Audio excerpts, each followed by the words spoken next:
வணக்கம் நேயர்களே. தமிழ் ஜனம் தொலைக்காட்சியின் சிறப்பு நேர்காணல் பகுதிக்கு உங்களை வரவேற்கிறேன். இன்றைக்கு நம்மோடு புவிசார் அரசியல் மற்றும் வியூகவியல் நிபுணர் முனைவர் திரு சேஷாத்ரி சாரி அவர்கள் இணைந்திருக்கிறார். சார் வணக்கம். வணக்கம்.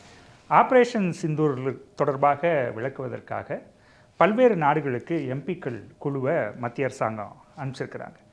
இப்போ ஒரு காமன் மேனுக்கான கேள்வி என்ன அப்படின்னா, இது ஏன் அவசியம், இதற்கான தேவை என்ன, இதோட முக்கியத்துவம் என்ன? இந்த மாதிரி ஒரு டீம் அனுப்புறது, ஒரு குழு அனுப்புறது, அதுலேயும் மெம்பர்ஸ் ஆஃப் பார்லிமெண்ட் அதிகம் இருக்கிறது ரொம்ப அவசியம். ஏன்னா இதில் ரெண்டு விஷயம் இருக்குது. ஒன்று, இந்த டெரர் அட்டாக் நடந்த உடனே எல்லா கட்சியும் நம்ம பார்த்தோம்னாக்க எல்லாருமே அதை கண்டம் பண்ணாங்க. இப்படி நடந்திருக்கக்கூடாது, ரொம்ப மோசம் அப்படின்னு தான் சொன்னாங்க. அந்த சமயத்தில் ஒரு சில கட்சியுடைய நீங்கள் ஒரு கண்பாட்டு பார்த்தேன்னாக்க, அதாவது ஒரு பிஜேபியை எவ்வளோ ஒரு உத்வேகத்தோடு சொல்லுமோ அதை விட அதிக உத்வேகத்தோடு அவங்க சொல்லியிருக்காங்க. நம்ம எப்படி இந்த ஓவைசி மாதிரி அவங்கெல்லாம் என்ன சொன்னாங்கன்னா, இந்த தடவை நீங்கள் ஹிந்தியில் சொல்லுவாங்க, கர்மே குஸ்கே மார்னா அப்படின்னு. அதாவது உங்கள் வீட்டு உள்ளே உங்களை அடிப்பேன் அப்படிங்கிறதோடு நிற்காதீங்க. கர்மே குஸ்கே வஹி பேட் ஜானா. நீங்கள் அவங்க வீட்டுக்குள்ளே போய் அங்கேயே உட்காண்டுருங்க, நீங்கள் வெளியில் வரவே வேண்டாம். அந்த வீடியோ நீங்கள் நம்மளதாக்கிடுங்க. அந்த மாதிரி, அதாவது நீங்கள் பிஓகே திருப்பி வாங்கிக்கிங்க. அந்த உத்வேகத்துக்கு இவங்கெல்லாம் சொல்லியிருக்காங்க. இது ஒரு பெரிய பொலிட்டிக்கல் கன்சென்சஸ். எல்லாருமே இந்த விஷயத்தை ஒன்றா சொல்லியிருக்காங்க. நீங்கள் பார்த்தீங்கன்னா காஷ்மீர்லேருந்து கன்னியாகுமரி வரை ஒரே பாஷையில் எல்லோரும் பேசியிருக்காங்க. இது ஒரு பெரிய அச்சீவ்மெண்ட். அப்படி பார்த்தாக்க it's a very bad situation. அதாவது மனசுக்கு ரொம்ப கஷ்டமாக இருக்குது. இந்த மாதிரி ஒரு நிலைமையில் 26 பேரை சுட்டு கொல்லின அப்புறமா நம்ம தேசத்தில் எல்லோரும் ஒரு பாஷையில் பேசுகிறான்.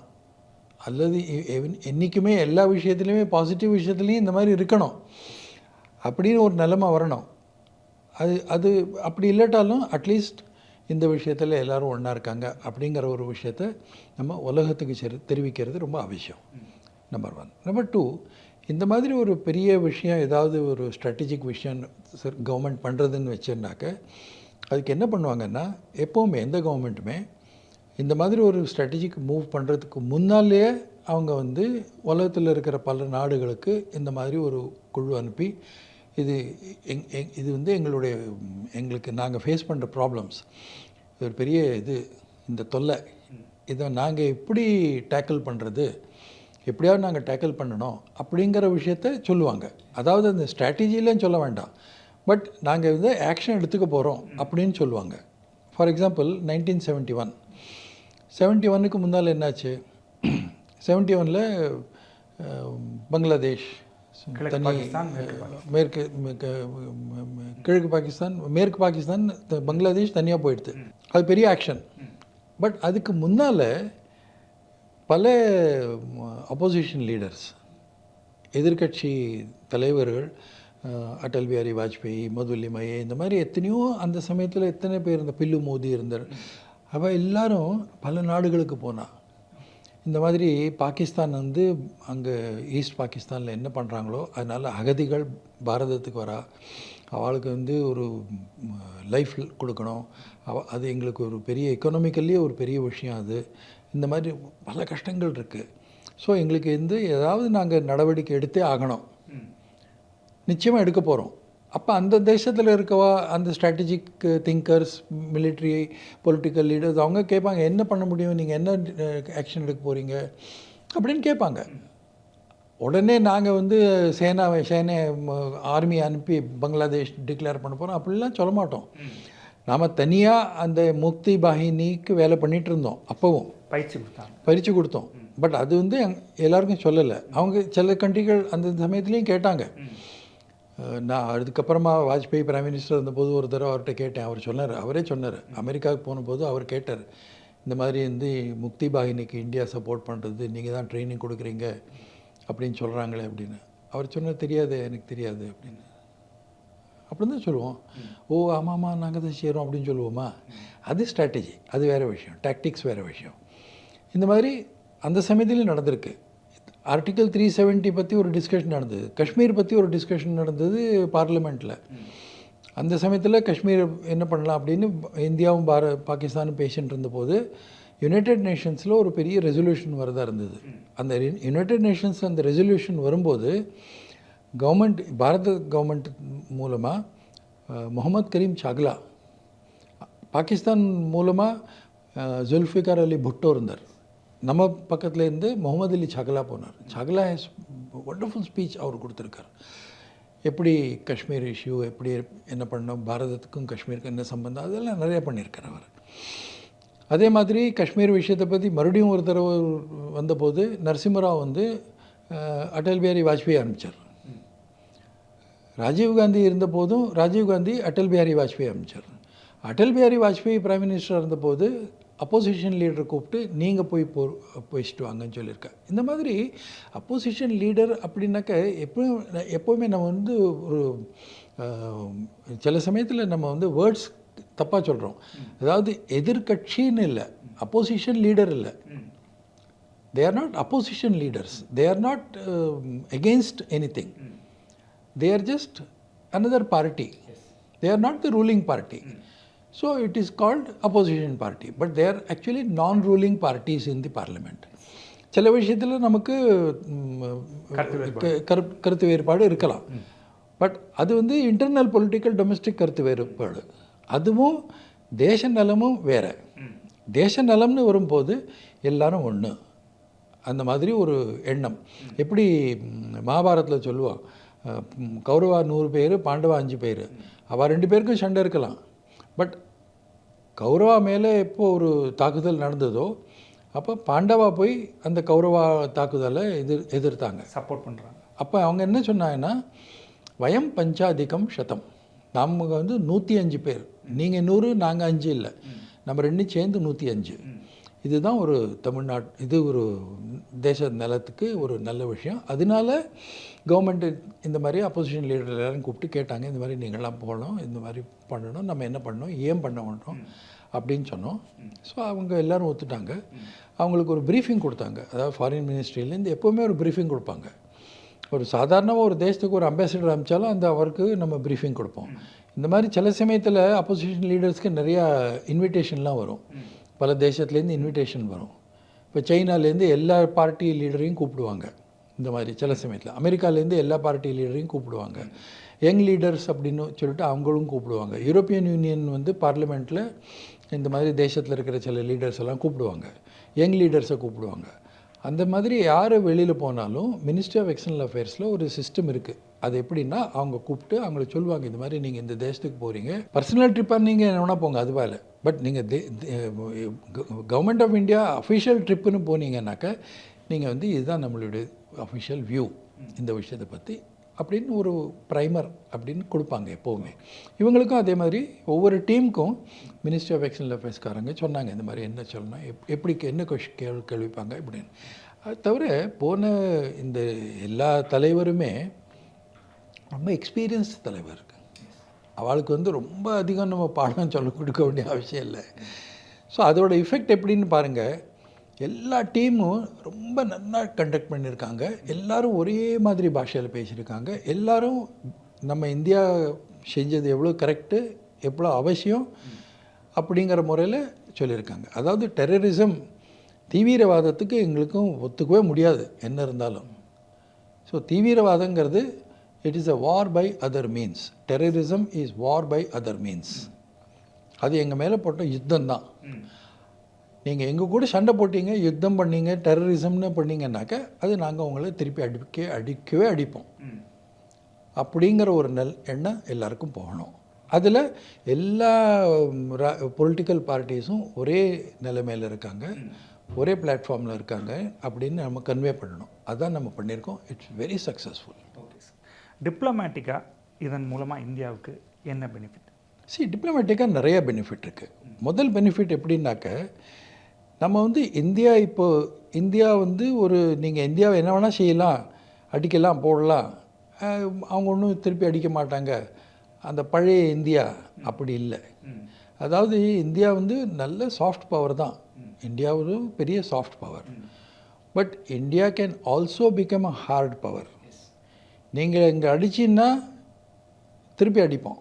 அதை ப்ரூவ் பண்ணியிருக்கோம். அது இந்தியா. இன்னித்து இந்தியா அதுதான். இன்னித்து இந்தியா எல்லா துறையிலையும் முன்னில் இருக்குது, இன்க்ளூடிங் மிலிட்ரி. ஸோ மிலிட்டரிலி எங்களை நீங்கள் ஒன்றும் பண்ண முடியாது அப்படிங்கிற ஒரு எண்ணம் ஏற்படுத்துறது நம்பர் 1. நம்பர் 2, முன்னால் சொன்ன போல் தீவிரவாதம் என்னதான் இருந்தாலும் எங்களால் ஒத்துக்க முடியாது. Zero tolerance towards terrorism. அதுக்கு என்ன பண்ணணுமோ நாங்கள் பண்ணுவோம். தீவிரவாதத்தை ஒழிக்கணும். நீங்கள் எங்கள் கூட வந்தீங்கன்னா உங்கள் கூட உங்களுடைய ஒத்துமையை வச்சுட்டு நாங்கள் பண்ணுவோம். நீங்கள் வரல, நாங்கள் தனியாக பண்ணுவோம். நீங்கள் எதிர்த்தீங்கன்னா அந்த எதிர்ப்பையும் பொருட்படுத்தாமல் தீவிரவாதத்தை ஒழிக்கிறதுக்கு எங்களால் முடியும். இந்த 3 விஷயம். ஒரு தடவை சாவர்கர்கிட்ட கேட்டாங்க, உங்களுக்கு இண்டிபெண்டன்ஸ் எப்படி கிடைக்கும், வேறு யாரும் உங்களுக்கு சப்போர்ட் பண்ணல, என்ன ஆகுன்னு. சாவர்கர் சொன்னார், if you come with you, if you don't without you, if you oppose in spite of you, we will achieve our goals. என்னானாலும் எங்கள் போராட்டம் இருக்கும். போராட்டம். தீவிரவாதத்தை நாங்கள் ஒழிச்சே ஆவோம். தீவிரவாதத்தை மாத்திரம் இல்லை, தீவிரவாதத்தை வச்சு வளர்க்குறவாளையும் ஒழிச்சிடுவோம். அது எங்களால் முடியும். நீங்கள் எங்களுக்கு கொஞ்சம் ஒத்தாசை பண்ணிங்கன்னா ரொம்ப நல்லது. நீங்கள் பண்ணட்டா பரவாயில்ல. நீங்கள் எதிர்த்தீங்கன்னா அந்த எதிர்ப்பையும் கண்டுக்காமல் எங்களால் பண்ண முடியும் அப்படிங்கிற ஒரு மெசேஜ் இந்த தடவை கொடுத்துருக்கோம். அதுக்கு ஆப்ரேஷன் சிந்தூரோட சக்ஸஸ் நமக்கு உபயோகப்படுத்துது. இப்போ அமெரிக்காவை பொறுத்த வரைக்கும் பயங்கரவாதத்தை ஊக்குவிக்கிற பாகிஸ்தானையும் பாதிக்கப்பட்ட இந்தியாவையும் ஒரே நேர்கோட்டில் வச்சு பேசுகிறாங்க. அதை நம்ம எப்படி புரிஞ்சுக்கிறது? அமெரிக்கா இது டெக்னிக்கலி ஹைஃபனேட்னு சொல்லுவாங்க. India and Pakistan being hyphenated. அவங்க ஒரு காலத்தில் பாகிஸ்தானுக்கு சப்போர்ட்டே பண்ணிகிட்டு இருந்தாங்க. F-16 பாகிஸ்தானுக்கு F-16 கொடுத்ததே அமெரிக்கா தான். இந்தியா 1974 நியூக்ளியர் டெஸ்ட் பண்ண போது, இந்திரா காந்தி இருந்தபோது நியூக்ளியர் டெஸ்ட் பண்ணாங்க. First nuclear test was conducted in India in 1974.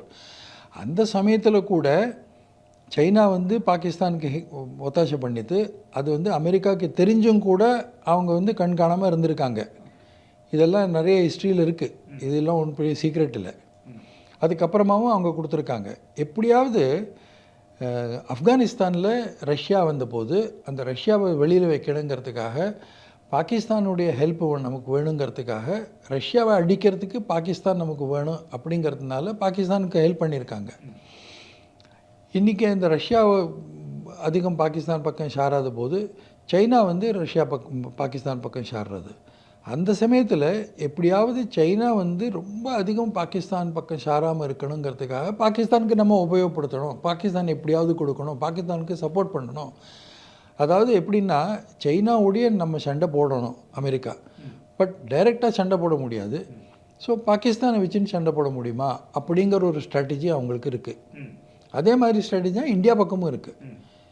So நீங்கள் இந்தியா அதெல்லாம் நீங்கள் உங்களுக்கும் சைனாக்கு என்ன பண்ணுமோ பண்ணிக்கங்க, பட் எங்களை விடுங்க அப்படின்னு இந்தியா சொல்லிச்சுன்னா உடனே பாகிஸ்தான் பக்கம் போகிறது. இது பாருங்கள், நான் பாகிஸ்தான் பணம் கொடுப்பேன், பாகிஸ்தானுக்கு அது கொடுப்பேன், F-16 கொடுப்பேன், அவங்கள இது பண்ணுவேன் அப்படின்னு நம்மளை ஒரு பயமுறுத்துறது. To use it as a alibi tool, அதுவும் பண்ணுறாங்க. அந்த Pakistan is being used as a leverage against India to fight against a common enemy. இது அவங்களுடைய ஸ்ட்ராட்டஜி. இந்த ஸ்ட்ராட்டஜி அவங்க முன்னாலேயும் ஒர்க் பண்ண பார்த்துருக்காங்க, ஃபெயிலியர் ஆகிடுது. இப்போவும் பண்ணுறாங்க, ஃபெயிலியர் ஆகிடுது. அதனால் த தேர்ட் ஃபேக்டர், அதாவது if you oppose in spite of you, அந்த ஃபேக்டர் இங்கே வேலை பண்ணுறது. நம்ம அமெரிக்காவுக்கு சொல்லியிருக்கோம், நீங்கள் ஹைஃபனேட் பண்ணுறதுன்னா பண்ணுங்கள், நீங்கள் என்ன வேணால் பண்ணுங்கள், உங்கள் பாலிசி பாகிஸ்தான் பற்றி என்ன வேணால் இருக்கட்டும், எங்கள் பாலிசி வேறு. அந்த பாலிசியில் நீங்கள் எங்களுக்கு ஹெல்ப் பண்ணிங்கன்னா ரொம்ப நல்லது, இல்லாட்டி கவலையே இல்லை. பட் நீங்கள் ஹைஃபனேட் பண்ணுறங்கிறதுக்காக பாகிஸ்தானும் நாங்களும் ஒன்று அப்படி இருக்க அந்த நிலைமை கிடையாது. நம்பர் 1. நம்பர் 2, அமெரிக்கா என்ன தான் பண்ணினாலும் உலகத்தில் இருக்கிற மற்ற நாடு இதை ஒத்துக்கணும், எந்த நாடுமே ஒத்துக்க தயாராக இல்லை. அது 2வது விஷயம். ஸோ அல்டிமேட்லி அமெரிக்காவும் இந்த விஷயத்தை புரிஞ்சுக்கணும், புரிஞ்சுப்பாங்க.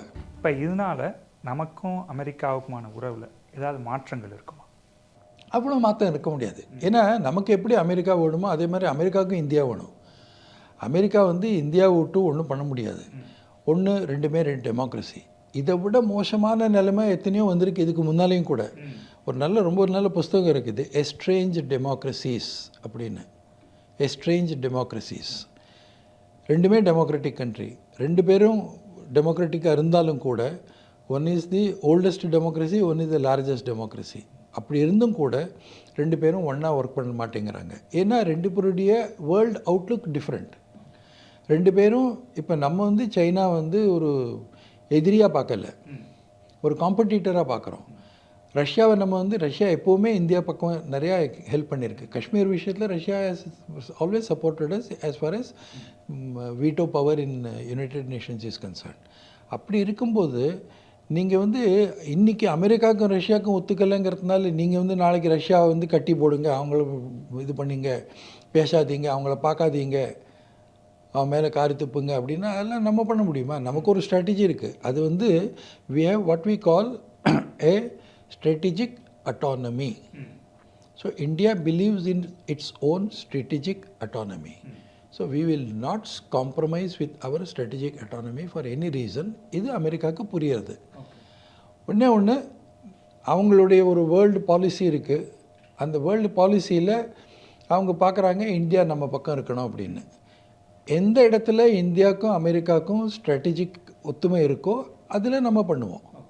எங்கே இல்லையோ அங்கே நம்ம சொல்லுவோம் இது மாதிரிப்பா இதுக்கு மேலே முடியாது. ஃபார் எக்ஸாம்பிள் சொல்கிறேன், ஒரு சின்ன விஷயம். இஸ்ரேல் என்ன டிசைட் பண்ணாங்க, கேபிட்டல் வந்து டெல் அவிவுக்கு பதிலாக ஜெருசலமை கேபிட்டலாக போடணும் அப்படின்னு சொன்னாங்க. உடனே அமெரிக்கா என்ன பண்ணாங்க, அவங்களுடைய கான்சுலேட் டெல் அவிவில் இருந்த கான்சுலேட்டை ஜெருசலமுக்கு மாற்றிட்டாங்க. ஜெருசலம் வந்து ஒரு கண்டஸ்டட் ஏரியா, பிரச்சனைக்குரிய அது இஸ்ரேல் வந்து ஜெருசலம் எங்களுதுங்கிறாங்க, அரப்ஸ் வந்து ஜெருசலம் எங்களுதுங்கிறாங்க, கிறிஸ்டியன்ஸும் ஜெருசலம் எங்களுதுன்னு சொல்கிறாங்க, 3 பேருமே சொல்கிறாங்க. அப்படி இருக்கும்போது அது இஸ்ரேலில் இருக்கக்கூடியது, அதனால அவங்க வந்து அதை அனெக்ஸ் பண்ணிவிட்டு இதுதான் என்னுடைய தேசம், இனிமேல் நாளையிலேருந்து இதுதான் கேபிட்டல், நீங்கள் எல்லாம் அங்கே போய் வாங்க அப்படின்னு சொன்னாங்கன்னாக்கா அது எல்லா தேசமும் ஏன் ஒத்துக்கணும்? இந்தியா ஒத்துக்கலை. அதே மாதிரி பாலஸ்தீன் பாலிசியில் Israelian policy, American policy, Indian policy 3 தனித்தனி. நம்ம வந்து பாலஸ்தீனியும் இஸ்ரேலும் பேச்சுவார்த்தை நடத்தி அந்த விஷயத்தை முடிக்கணும்னு நம்ம எப்போவுமே சொல்லிகிட்டு இருக்கோம். அதுதான் இன்னும் சொல்கிறோம் நம்ம. ஸோ இந்த மாதிரி எத்தனையோ விஷயம் இருக்குது. அந்த எல்லா விஷயத்துலேயும் நம்ம வந்து அமெரிக்காவோட ஒத்து போகிறோன்னு அப்படி இல்லை. பட் சில விஷயங்களில் நம்ம அமெரிக்காவோட ஒத்து போகிறோம். அது நம்மளுடைய ஸ்ட்ராட்டஜிக் அட்டானமி, அது இருக்கணும். ஸோ அமெரிக்காவுக்கும் இந்தியாவுக்கும் இந்த விஷயத்தினால ஒரு பெரிய ஒரு இது வந்துடும், ஒரு பிரச்சனை வந்துடும் அப்படின்னு எனக்கு தோன்றதில்லை. வராது, அப்படி வராது. இப்போ நீங்கள் ரொம்ப நாளாகவே வந்து இந்த ஃபாரின் பாலிசிஸை பார்த்துட்டு வர்றீங்க. ஆஃப்டர் மோடி வந்த பிறகு, அவங்க பிரைம் மினிஸ்டர் ஆன பிறகு நம்ம ஃபாரின் பாலிசி எப்படி மாறி இருக்கு? ஃபாரின் பாலிசியோட ஃபண்டமெண்டல் பிரின்சிபல் இதில் மாற்றம் கிடையாது. Fundamental principles of foreign policy என்ன? To safeguard India's interest, national interest. நம்முடைய தேச நலன் எதுவோ அதுபடி தான் நம்மளுடைய ஃபாரின் பாலிசி இருக்கும். எதில் நம்மளுடைய தேசத்துக்கு நன்மையோ அது நம்ம ஃபாரின் பாலிசி அதுக்குள்ளே இருக்கும், அந்த பேராமீட்டருக்குள்ளே இருக்கும். அதனால் ஃபாரின் பாலிசியோட பேசிக் பிரின்சிபலில் மாற்றமே கிடையாது. அது ஒன்று. இன்னொன்று, உலகத்தில் இருக்கிற எல்லா நாட்டுடையும் கூட நம்மளுடைய நாட்டுக்கு சம்பந்தம் நல்லா இருக்கணும் அப்படின்னு ஒரு இது. அதனால் அது சீனாவாகட்டும், ரஷ்யா ஆகட்டும், எந்த தேசமாக இருந்தாலும் நம்ம வந்து அப்ரோச் பண்ணணும். அவளுக்கும் நமக்கும் இருக்கிற ஒரு கொஷின்ஸ், பிரச்சனை இருந்தது, இஷ்யூஸ் இருந்ததுன்னா அது சார்ட் அவுட் பண்ணணும், நெகோஷியேட் பண்ணி சார்ட் அவுட் பண்ணணும். War is not the solution, negotiation is the solution அப்படின்னு நம்ம நம்புகிறோம். பட் அதே சமயத்தில் foreign policy outreach is different. அந்த அவுட்ரீச்சில் வந்து எப்படின்னா ஒரு hard foreign policy, hard negotiation, இது நம்ம எப்பவும் பண்ணுவோம். அந்த ஃபாரின் பாலிசியை ஆக்டிவ் ஃபாரின் பாலிசியாக மாற்றுறது இது மோடி பண்ணியிருக்கார் 2014க்கு அப்புறமா. இன்னொன்று, நீங்கள் என்ன தான் ஃபாரின் பாலிசியில் ஸ்ட்ராங்காக இருந்தீங்களோ, என்ன உங்கள் நிலைமை நல்லா இருக்கலாம், நீங்கள் சொல்கிறதெல்லாம் உண்மையாக இருக்கலாம், நீங்கள் ரொம்ப நல்ல இன்டென்ஷனோடு ஏதோ பண்ணுறீங்க, ஆனாலும் அந்த அடுத்த தேசம் அதே மாதிரி அதை எடுத்துக்கணும்னு சொல்ல முடியாது. அப்படி இருக்கும்போது நம்ம வந்து ஃபர்மாக இதுதான் எங்களோட ஒப்பீனியன், நம்ம இப்படி தான் செய்யணும் அப்படின்னு ஒரு அவுட்ரீச் இருக்க முடியாது. அது வந்து லீடர்ஷிப்பை பொறுத்தது. மோடி வந்த அப்புறமா அவர் என்ன சொன்னார், எங்கள் நாட்டுக்கு நல்லன், உங்கள் நாட்டுக்கு நல்லனோ இல்லையோ அது எங்களுடைய விஷயம் இல்லை. பாரதத்துக்கு எது நன்மையோ அது நாங்கள் செய்வோம். பட் இது பாரதத்துக்கு இது எப்படி நன்மைங்கிறத உங்களுக்கு நாங்கள் வந்து எக்ஸ்பிளைன் பண்ணுறோம். நீங்கள் ஒத்துட்டிங்கன்னா ரொம்ப நல்லது. இல்லை நாங்கள் என்ன செய்வோமோ எங்கள் தேசத்துக்கு எது நல்லதோ அது நாங்கள் செஞ்சே ஆகுவோம். அதுலேருந்து நாங்கள் வெளியில் போக மாட்டோம். உங்கள் தேசத்துக்கு ஏதாவது இதில் நஷ்டம்னாக்க நீங்கள் சொல்லுங்கள், நாங்கள் இன்டெம்னிஃபை பண்ண முடியும், கொஞ்சம் அது பார்த்துக்கலாம். உங்களுக்கு நஷ்டம் வராமல் எங்களுக்கு லாபம் கிடைக்கும் மட்டும் நாங்கள் பண்ணுவோம். நாங்கள் இப்படி பண்ணவே கூடாது, ஏன்னா உங்களுக்கு நஷ்டம் எனக்கு நஷ்டம் இருந்தாலும் பரவாயில்ல, ஆனால் உங்களுக்கு நஷ்டம் ஆகக்கூடாது, அந்த விஷயம் நமக்கு இனிமேல் கிடையாது. அது 2014 மோடி எல்லாருக்கும் சொல்லிட்டார். அதனால் எல்லாருமே புரிஞ்சுட்டாங்க. முன்னால் இருந்த பிரைம் மினிஸ்டரோட இந்த பிரைம் மினிஸ்டர் கொஞ்சம் ஸ்ட்ராங் பிரைம் மினிஸ்டர், இவர் நேஷ்னலிஸ்ட் பிரைம் மினிஸ்டர். பாரதத்துக்கு எது நன்மையோ அது செஞ்சே அவர், நம்ம இவரை தடுக்க முடியாது அப்படிங்கிற மனநிலையில் அவங்க எல்லோரும் வந்துட்டாங்க. இப்போ இந்த 10 வருஷத்தில் அவங்க எல்லோரும் புரிஞ்சுட்டாங்க.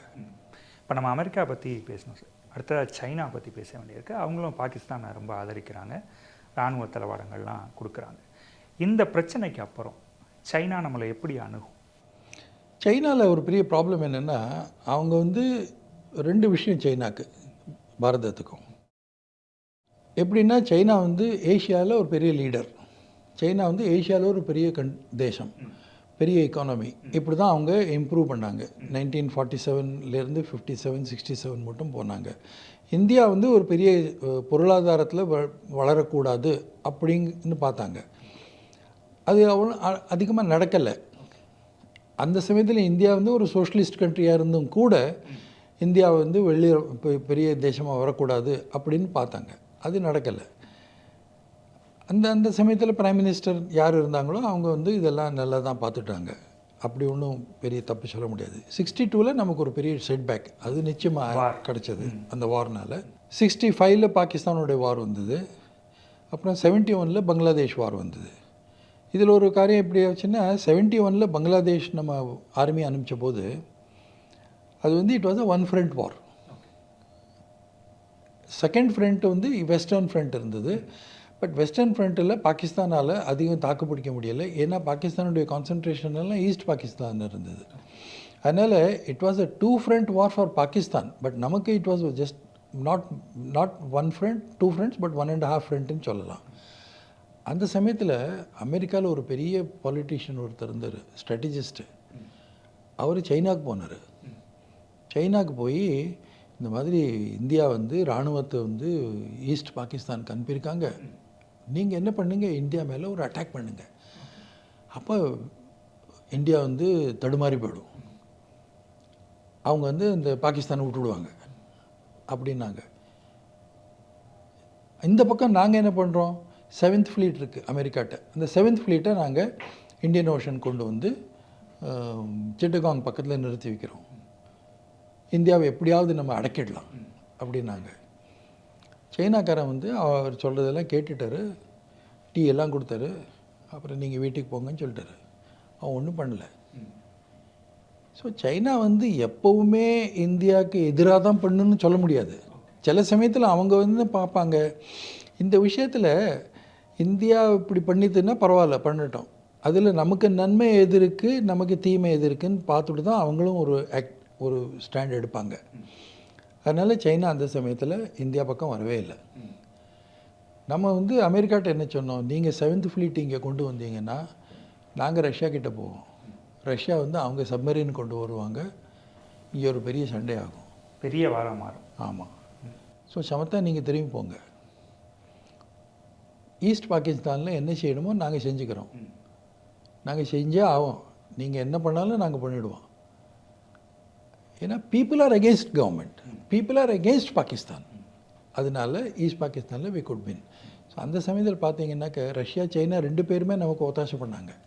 ஒருத்தர் வந்து டைரெக்டாக பண்ணாங்க, இன்னொருத்தர் இன்டைரக்டாக பண்ணாங்க. ஸோ சைனா எப்போவுமே China is not a country which is always an enemy. So சைனாவும் நமக்கும் எப்படின்னாக்க ஒரு 3 டயர் ரிலேஷன்ஷிப், 3C. ஒன்று கோஆப்ரேஷன், ஒன்று காம்படிஷன், ஒன்று கான்ஃப்ளிக்ட். டோக்லாம் மாதிரி சமயத்தில் it was a conflict relationship and we stood against China. டோக்லாமே we prove to China that உங்கள் ஆர்மி என்ன பண்ணுமோ அதை விட 10 மடங்கு அதிகம் நாங்கள் பண்ண முடியும். அதை நம்ம சைனாவுக்கு ப்ரூவ் பண்ணிட்டோம். அதே மாதிரி கோஆப்ரேஷன்னாக்க நீங்கள் 10 அடி முன்னால் வாங்க, நாங்கள் 15 அடி முன்னால் வரோம். நீங்கள் ஒரு ஃபீட்டு நீங்கள் ஒரு கையை போடுங்க, நாங்கள் 2 கையும் உங்கள் பிடிக்கிற தயாராக இருக்கோம். இது கோஆப்ரேஷன். காம்படிஷனில் நீங்கள் எங்கே பிஸ்னஸ் பண்ணுறீங்களோ அங்கே நாங்களும் பண்ண முடியும். இந்த 3 விஷயமும் நம்ம சைனாவுக்கு ப்ரூவ் பண்ணியிருக்கோம். அதனால் இந்தியா சைனா ரிலேஷன்ஷிப் இப்படி இருக்குது. அதனால் இந்த விஷயத்தை பற்றி சைனா பாகிஸ்தானுக்கு ஹெல்ப் பண்ணுவாங்க, பங்களாதேஷ்க்கு ஹெல்ப் பண்ணுவாங்க. இந்தியா எப்படியாவது இந்த ரீஜனில் இந்தியா ஒரு பெரிய தேசமாக கூடாது, டீஸ்டெபிலைஸ் பண்ணணும் இந்தியாவை அப்படின்னு தான் பார்ப்பாங்க. பட் அவங்களுக்கும் ஒரு விஷயம் இப்போ புரியறது என்னென்னா, நம்ம என்ன தான் பண்ணாலும் இப்போ இந்தியாவோட ஒரு நடவடிக்கை, இந்தியாவோட ஒரு எக்கனாமிக் ப்ரோக்ரஸ், பொருளாதார வளர்ச்சியை நம்ம அதிகம் தடுக்க முடியாது அப்படிங்கிற ஒரு எண்ணம் இப்போ சைனாவில் புரிஞ்சிருச்சு, அவங்களுக்கு புரிஞ்சிருச்சு. இப்போ ஐரோப்பிய நாடுகளை பற்றி பேசும்போது அவங்க இன்னமும் இந்தியா ஒரு காலனி ஆதிக்க நாடாக தான் பார்க்குறாங்க, ஒரு தனி நாடாகவே பார்க்கல. அந்த பார்வையை இந்த ஆப்ரேஷன் சிந்தூர் மாற்றிடுச்சு அப்படின்னு ஒரு பார்வை முன்வைக்கப்படுது. நீங்கள் எப்படி பார்க்குறீங்க? இன்றைக்கி இருக்கிற நிலையில் பார்த்தாக்க இந்த யூரோப்பியன் யூனியனில் இருக்கிற எல்லா தேசத்துடைய டோட்டல் பார்த்தா அவங்களுக்கு 28 தேசம் இருக்குது, நமக்கு 28 ஸ்டேட்ஸ் இருக்குது. அந்த 2 ஈக்குவலாக இருக்குது இன்றைக்கி இருக்கிற நிலையில். அந்த 28 தேசத்தையும் சேர்த்து இருக்கிற ஒரு பட்ஜெட்டு இங்கே யூபி பீகாரில் இருக்குது. ஒரு 2 ஸ்டேட்டில் அவ்வளோ இருக்குது. பாப்புலேஷன் பார்த்தாக்க ஒரு யூபியே போகிறோம், is equal to European union. So நம்மளுடைய ஸ்ட்ரென்த் எல்லாம் பயங்கரமாக இருக்குது. அந்த ஸ்ட்ரென்த்து நமக்கு இந்தியாவுக்கு இருக்கிற ஒரு பலம் அது அவங்களுக்கு புரியறது. அப்படி புரிஞ்சாலும் அந்த ஒரு கலோனியல் மைண்ட் செட்லேயே இன்னும் இருக்காங்க. அந்த மைண்ட் செட்டில் எவ்வளோ வருஷம் இருக்காங்களோ அது மட்டும் அவங்களுக்கு ஒரு லாஸ் தான். இப்போ நமக்கு பக்கத்தில் இருக்கக்கூடிய இன்னொரு முக்கியமான நாடு ஸ்ரீலங்கா. இப்போ நம்ம தனுஷ்கோடியிலேருந்து தலைமன்னாருக்கு ஒரு பிரிட்ஜ் கட்டுறதுக்கு இந்தியன் கவர்மெண்ட் ஒரு ப்ரப்போசல் கொடுக்குறாங்க. ஆனால் அதை ஸ்ரீலங்கா ஏற்றுக்கலை அப்படின்னு சொல்லிடுறாங்க. அதுக்கு அவங்க சொல்கிற காரணம், நாங்கள் இந்தியாவுக்கு துணை நாடாக இருக்க விரும்பலை அப்படின்னு சொல்கிறாங்க.